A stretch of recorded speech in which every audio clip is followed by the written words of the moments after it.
Hello? Why is this?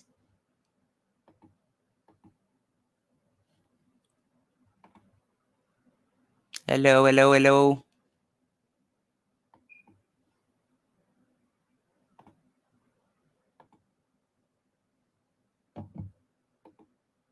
Hello?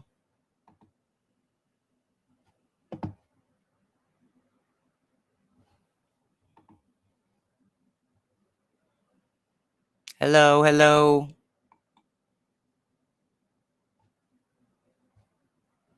Hello, hello, hello, hello.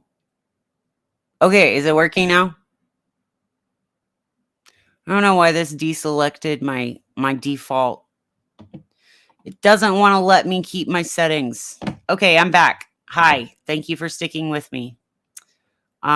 Sorry I didn't fix that audio before I started the broadcast. I hope I haven't been talking to no one for an hour, but I think I have. Okay. We got, so we were talking about our planetary update. We've got 5 planets in Taurus right now. That is bringing awareness to our current material shift in reality. That material shift in reality is probably being provoked by new awareness of how we are deluding ourselves about our physical and mental and emotional health. That I'm getting all of that from this Pisces Virgo axis of Moon and Black Moon Lilith opposite Neptune and Saturn. And both of those things, both of those oppositions being in a easy flowing aspect to the 5 planets in Taurus.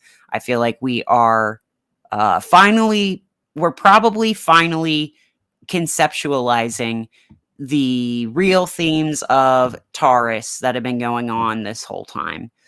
This whole really Uranus and Taurus transit, but themes that got really highlighted this Taurus season with our Jupiter Uranus conjunction in Taurus. And Mercury is square to our retrograde Pluto. This is probably the last gasp of air for any of that Capricorn Pluto themes, because we're doing a retrograde towards that, but not going to go all the way back there. But it's also being informed by this heavy Earth influence. I think that this Pluto retrograde cycle is going to really bring out the Luddite and the anti-technology people in all of us. What did I want to talk about? I'll just give another quick rundown since apparently my audio was off the whole time. Earthquakes. We had earthquake in South Africa, one on the Mid-Atlantic Ridge, a cluster in Crete. We also had a new swarm of 4s and 5s spreading through the North American and South American continents.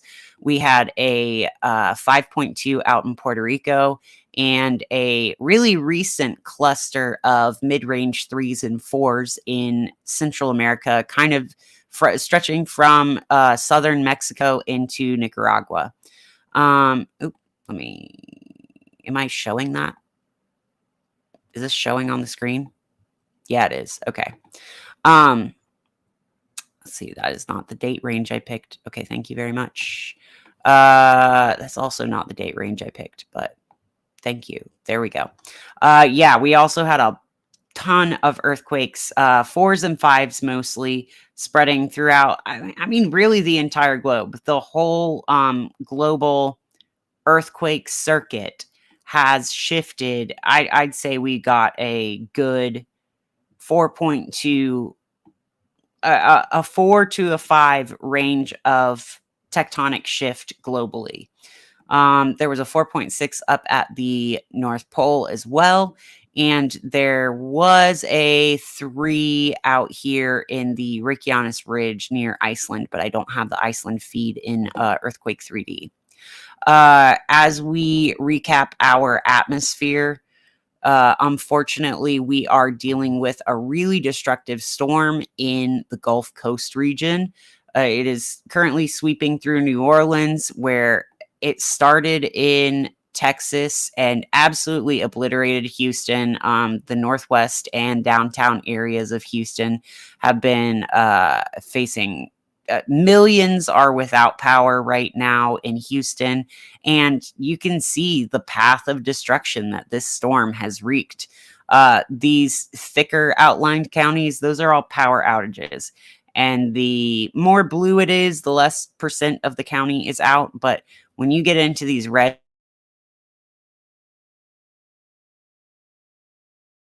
values, 8% of the county without power. This is millions and millions of people without power here. And that is all thanks to the straight line winds behind this convective system that is causing these line segments to bow out, to go from being straight to like this. Really unfortunate situation down there in New Orleans, because this is like a reverse hurricane, because it's coming from a different direction than where hurricanes come from, but it's giving hurricane, it's giving 80 miles per hour wind speeds. It's giving extremely dangerous situation warnings. I think we've had considerable and just two considerable damage threats. Dangerous threat levels were also issued earlier today too. This goes along with the flooding that has been going on here. There are also isolated pop-ups throughout the Midwest and back in Texas, as well as off the shore, off the coastline in the Gulf of Mexico. But there's a lot of just torrential rainfall in these very low-lying areas, along with power outages. This is probably going to look like a hurricane cleanup. The disaster area from this storm is going to be nasty. There have unfortunately already been confirmed deaths, 4 at least, in Houston, Texas, from this one storm that gave us, hurricane force winds and giant hail and really considerable flooding damage. We do have these marine warnings that are warning for like huge wind gusts over there out on the open water. So that is sweeping through the south. It looks like it will probably hug the coastline. But further north, disconnected from that storm, but still kind of connected in a way, because the atmosphere is a continuous system. We've got another little outbreak of storms that are moving in the direction of the storm axis. So that is what really packs a punch when it comes to flooding risk. So even though they are not at the largest risk of flooding right now, there are still some warnings issued throughout the rest of the country, in addition to this really nasty May 16th storm in the Houston, Texas, May 16th, 2024 storm that has, this is more counties in Louisiana that are without power than are with power. All of Louisiana from Alexandria south is just devastating levels of power outages. Really unfortunate there. Let's see. What else did I want to talk about? Okay, let's go back to... Oh, I did talk about our Schumann resonances. They were pretty mediocre today, but on the 15th, boy, we had a lot of energy exchange between the ionosphere and the Earth's surface. So that is really cool to see. But in the absence of that energy transfer, our frequencies have gone back up. So we are increasing the frequency of the vibrations of the Schumann resonances. It's just when we get those power downloads, it power more efficiently downloads when it's at a lower frequency. Oh yeah, and I was talking about Iceland. Looks like any day now we're gonna get a new eruption. The magma chamber has inflated back to where it should be for another eruption to get triggered. So that's exciting. Exciting because hopefully nobody's in danger. Oh yeah, and I forgot one other thing is I was right about you know, how rain and snow can make earthquakes worse. Yeah, there was a new study released by Japanese scientists that said that it is well correlated. There's a good correlation between heavy snowfall and increased seismic activity. So that just vindicates me for doing this whole podcast. I am just here to say I have been saying this from the beginning. There's something going on here. I think when the rain and snow fall on the ground and make the ground heavier, it might make the ground move more because it's throwing the system that's in unstable equilibrium out of balance. Okay? Just validating little things like that I'm sharing on this stream. Yeah, Houston storm, unfortunately, there are like 4 people dead. That is a really, really sad situation. It basically happened like a reverse hurricane. It's like a hurricane that started on land. It really had that stationary boundary set up right along the Gulf Coast to just perfectly scoop up all that Gulf of Mexico moisture into a convective system. So that is really unfortunate. We pray for everybody. We keep them in our thoughts. We're really hoping that everyone in like everywhere from Houston to New Orleans, probably over to Mobile, Alabama tonight will need to be thinking of them. Okay, let's move on to our cosmic weather update. Going to start with a tarot card today. Haven't done this one in a minute. And this is the one that I use a labradorite piece with. Sounds so nice and scratchy on the microphone.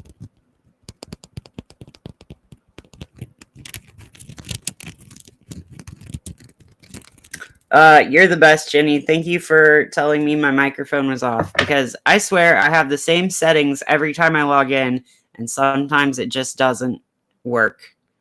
Now I understand why all my favorite live streamers are always like, is it on? Is it on? I'm like, can't you tell? No, apparently sometimes you can't. I do need my little live community here to keep me sharp. Okay. Let's go.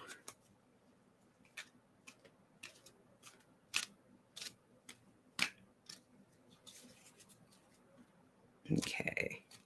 Tarot cards, we're asking, what is the cosmic weather? What is the weather of the things beyond the planets, the stuff that we can't currently observe through the scientific method, but maybe you could one day?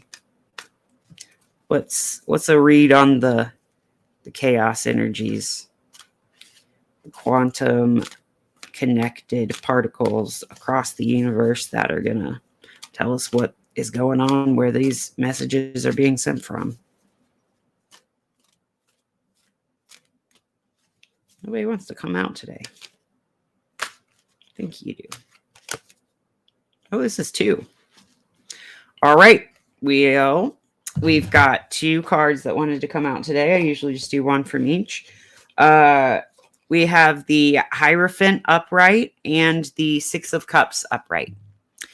So This to me is giving nonprofit vibes. Profit, non-profit. Six of Cups is all about abundance, energy, giving in a childlike fashion, but also receiving in an innocent way and not feeling any guilt or shame about your either reception or giving. It's not having too many options, like the Seven of Cups is about to ask you to do. But we're also more grateful about our abundance here than we were with the Five of Cups, where we kind of couldn't focus on the positive because we were only seeing the things that were wrong. Six of Cups feels very balanced, watery. Six of Cups is also the six of the water suit, which reminds me of the fact that water ice freezes in the shape of hexagons. And the hexagon is statistically the most structurally sound shape in our dimension. So it's really, I think the rule of abundance and innocence in giving childlike joy from providing for the community and also sharing your gifts, sharing your talent with people and not hiding your light under a bushel.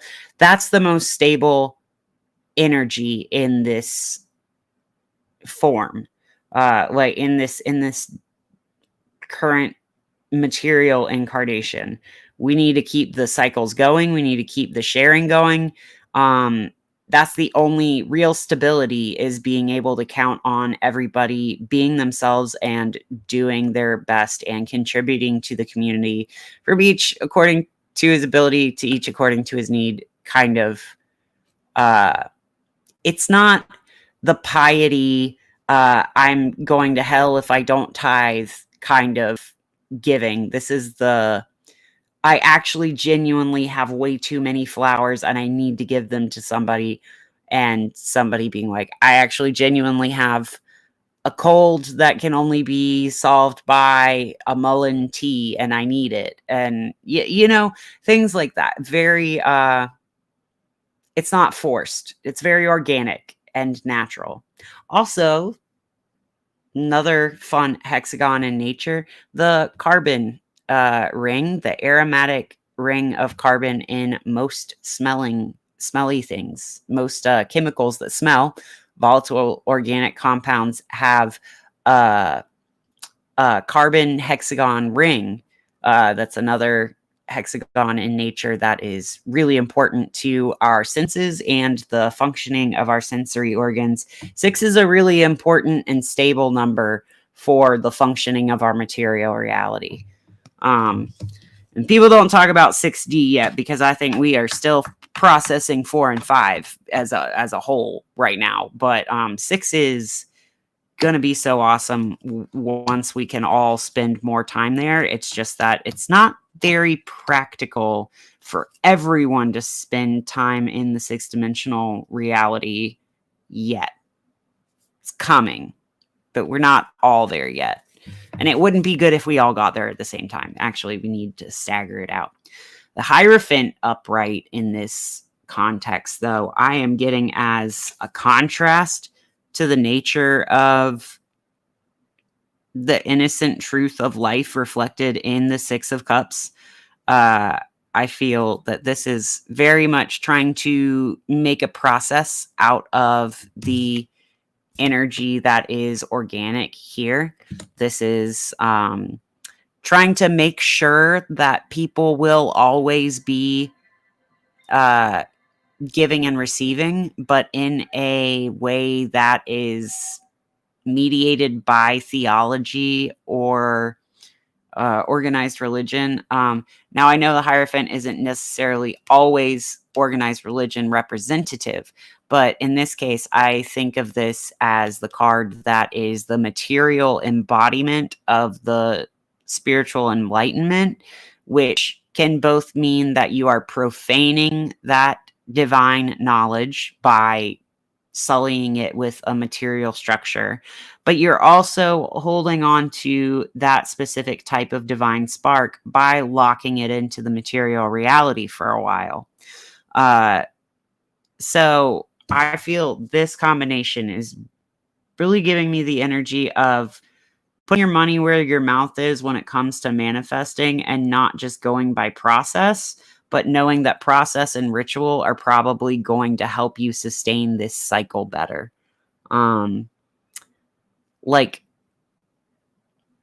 ritual without spiritual connection is not going to yield the same results, but also spiritual connection without a ritual and a practice is not going to make your spiritual practice land very well. It's going to stay disembodied. It's going to stay individual and small and collapsed if you are too individual with it. Okay. I just want to do a liminal space card with this and then close it out. Do I? Yeah, I do.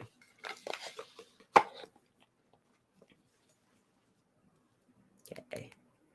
Here's that ocean jasper with it.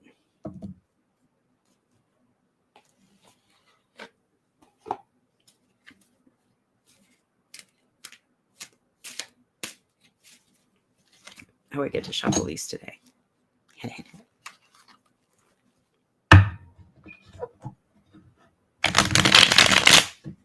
Such a nice shuffle. Such a good shuffle on these cards. They're really good quality.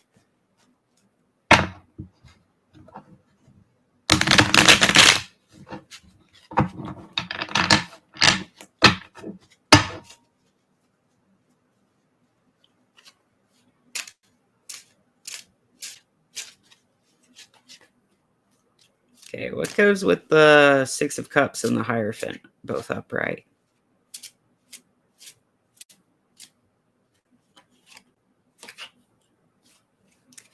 Same, but different. Hey, maybe those two are doing the same thing, just in a different way. Giving flowers to my friends is my religious devotion.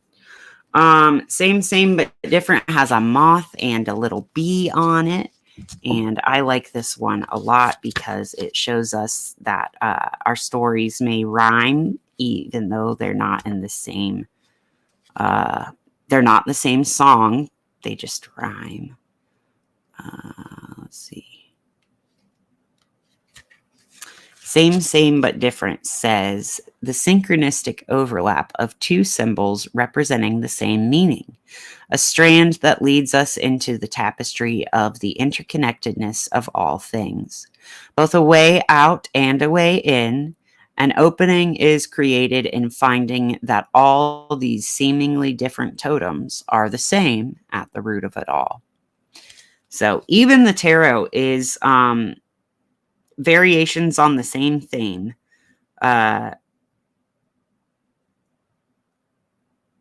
Really interesting to see this to be the clarifying card for the connection between the Hierophant and the Six of Cups.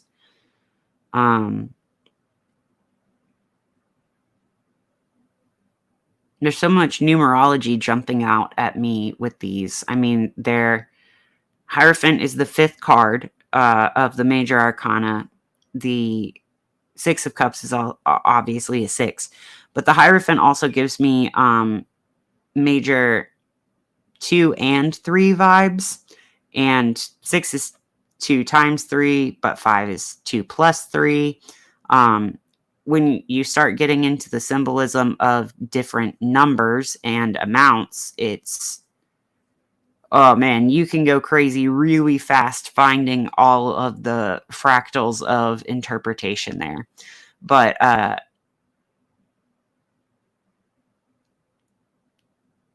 yeah, this is really giving me like two sides of the same coin are doing your work of community building by going out there and making direct connections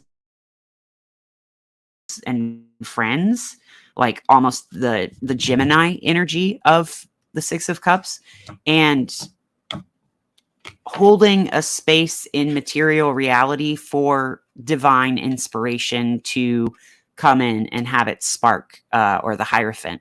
This is also a Taurus card, but in the opposition to the Six of Cups, and Six of Cups giving me Gemini vibes of like neighborhood, family, neighbors, siblings, small cults, local church, and this being the Hierophant being maybe also representative of a Sagittarius energy, a learning energy, a growing, expanding, but also big church, mega church versus neighborhood church, or massive cult leader instead of little cult of personality, local celebrity.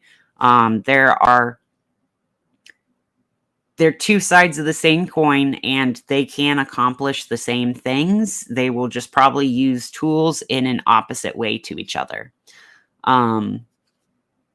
Yeah, that is a really cool meditation for today. Seeing the similarities between these cards. I see a lot of abundance coming through these. There is a lot of material abundance just around the corner for many folks, I feel, especially folks with Taurus in their chart. And I'm not saying that just because I'm a Taurus, or because it's a Taurus season. It's actually the major arcana that goes along with Taurus's Hierophant. So I just see this as so much better than the Three of Pentacles or Five of Pentacles when it comes to the giving and receiving nature. This is like a true love offering, a truly giving and receiving out of a community care and love and mutual aid kind of thing, instead of, well, I know I'm supposed to give you stuff because that makes me a good person, or I know I'm supposed to accept help because it makes me a better person if I can be small. Like it's a whole different paradigm than the religious right and wrong moral implications of abundance and receiving and sharing. So yeah, I think that is as good as a place as any to leave it for today. Thank you all so much for being with me again. I will see you tomorrow night, and get some good rest. I love you all very much. Have a good evening. Bye.